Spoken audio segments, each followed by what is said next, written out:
made it downtown. I'm on my way to the National Gallery of Art to see the Gordon Parks exhibit. Should be good.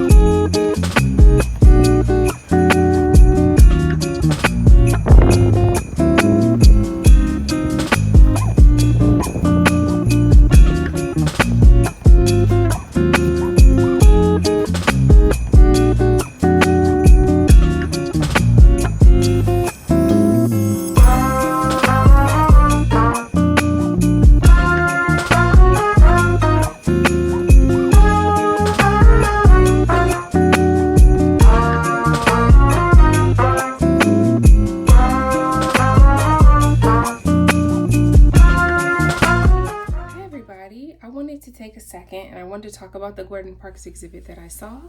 I realized I'm going through the footage and I realized I didn't tell you what I thought about it, what I saw. So I was extremely inspired. I was extremely inspired by the exhibition. It was Gordon Parks, it was the Cochrane collection of a collection of Gordon Parks' work. So it was all documentary style photography, which I'm really inspired by, which I really like, which I feel like is my style of photography, which is very real, very natural people and places and people in those places type of storytelling. I was very inspired by it.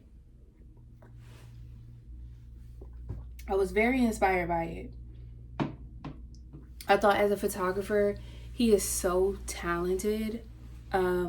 Pictures that were taken in the 70s are still relevant today. I found it to be very inspiring, very beautiful, very intimate. And then after seeing the Gordon Parks exhibit, I went over to next door, which was titled Intimate Photography, Intimate Documentary.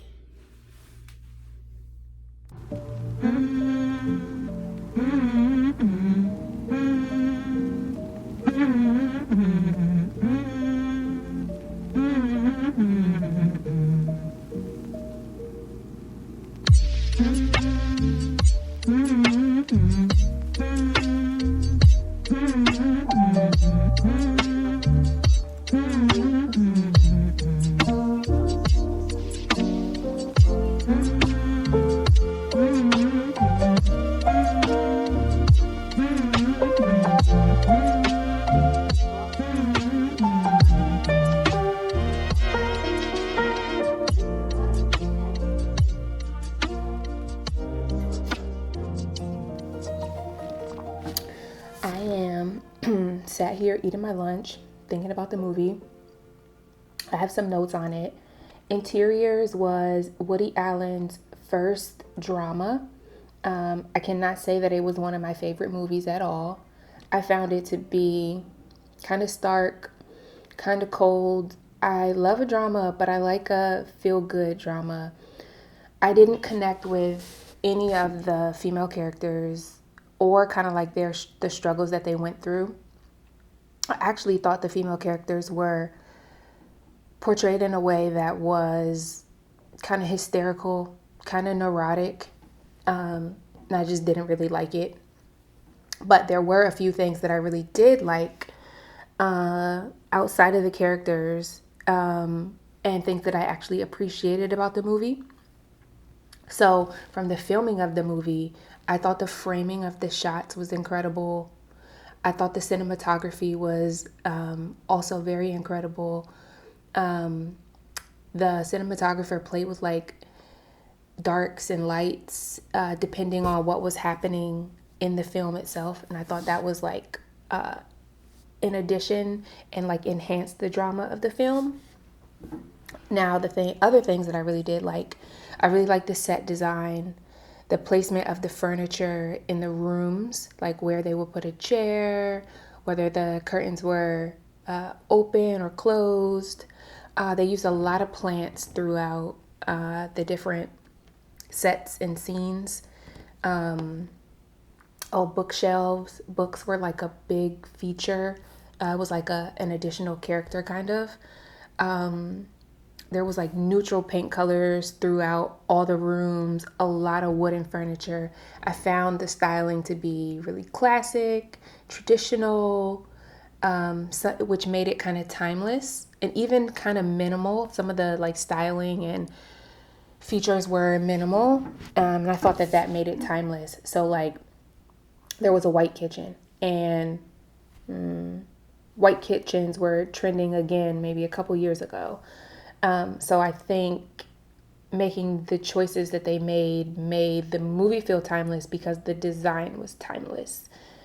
One Speaking of color, one thing that I did notice is that without giving too much of the movie away, if somebody wants to see interiors, there's a part where there's a new character who's introduced, and this character is wearing bright red kind of in every scene that this character is in, where all the other characters typically have on like very muted tones, a lot of beige, a lot of gray.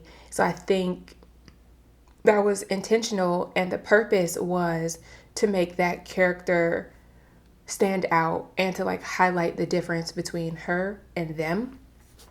So I thought that was another what do you call it, like feature of the like filmmaking process. That was interesting.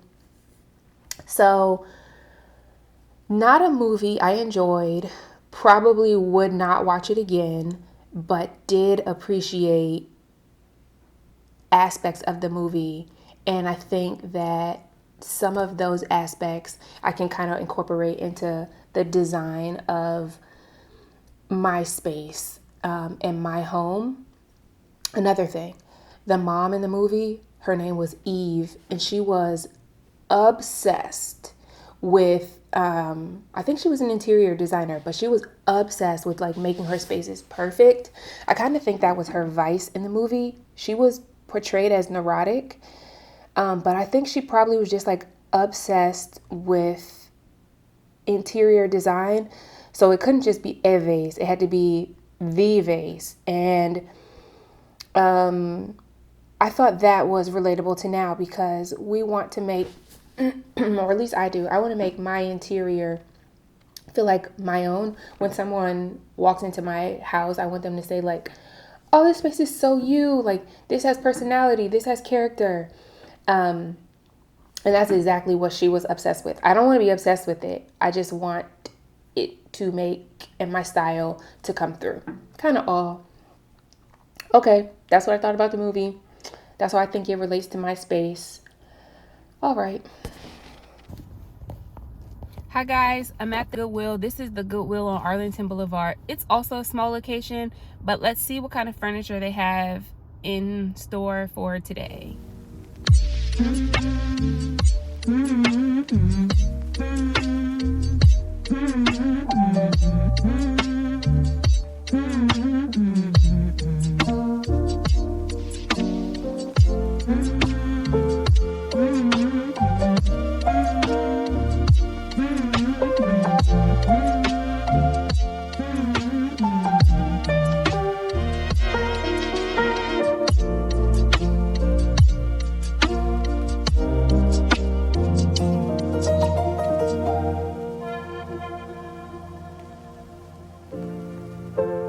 Just finished at the Arlington Boulevard Goodwill. I didn't see much in there. I tried to get some video, but I picked up a planter, a big, huge planter. It was marked that it was $39.99, but I got it for $14. So it's a beautiful blue color. I didn't need it at all, but I talked about this big blue ceramic pot holder. Here it is in all its glory. It's big. It's blue. It's beautiful. I'm very proud of this boy right here. Big blue, because I think typically if I were to get this brand new, it might be about $50, but I got it for $14. Do I have a use for it? No. Will I find one? Yes. So I think it's ceramic. It's glazed on the outside. It looks kind of like terracotta on the inside, but I'm very proud of this boy. Let me show you what else I got.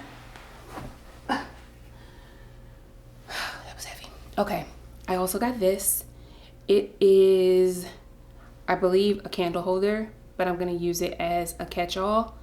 It was $1.99, and I think I'll like put it beside the bed, and when I take my jewelry off, I'll put it in here.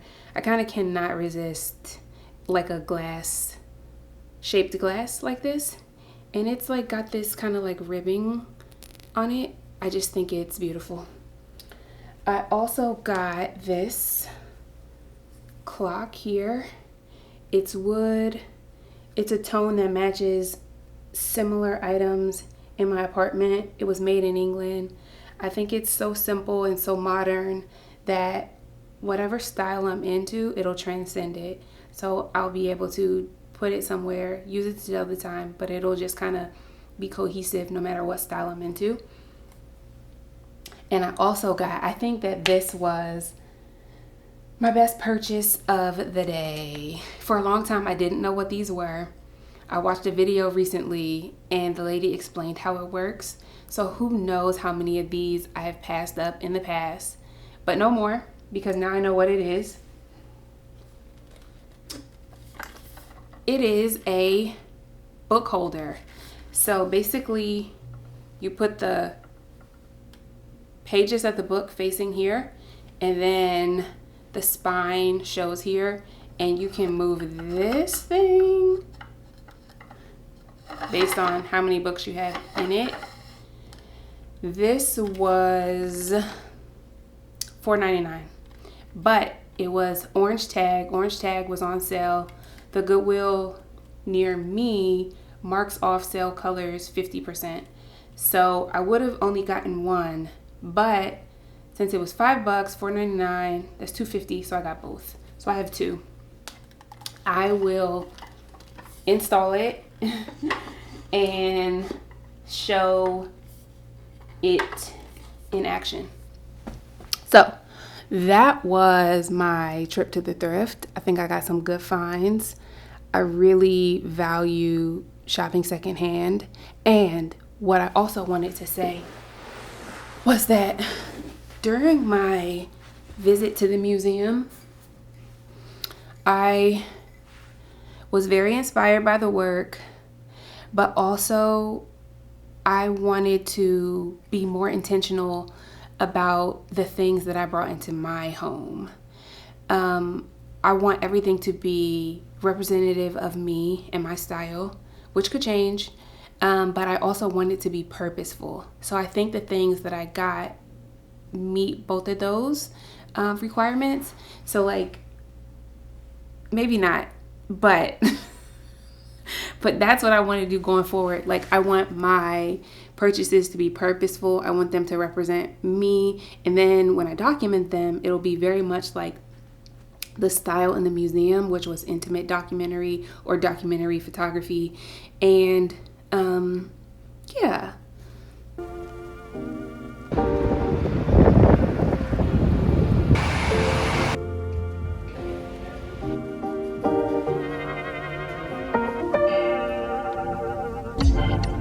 I'm in an Italian design store right now, but I wanted to take a moment and talk about how I get inspiration, where it comes from.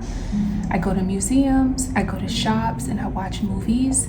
If I'm in the museum, I like to let the exhibit and the artwork influence different color schemes, putting colors together that I wouldn't have known because I don't have as good of a understanding of color theory, different textures.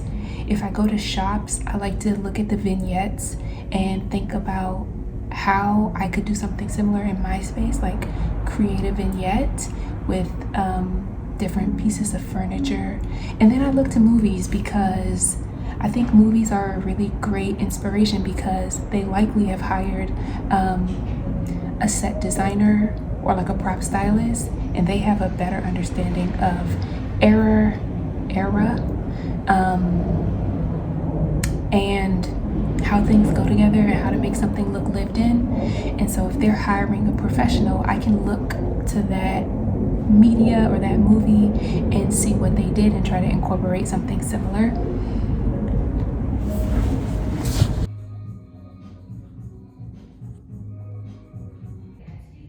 Knockoffs of this.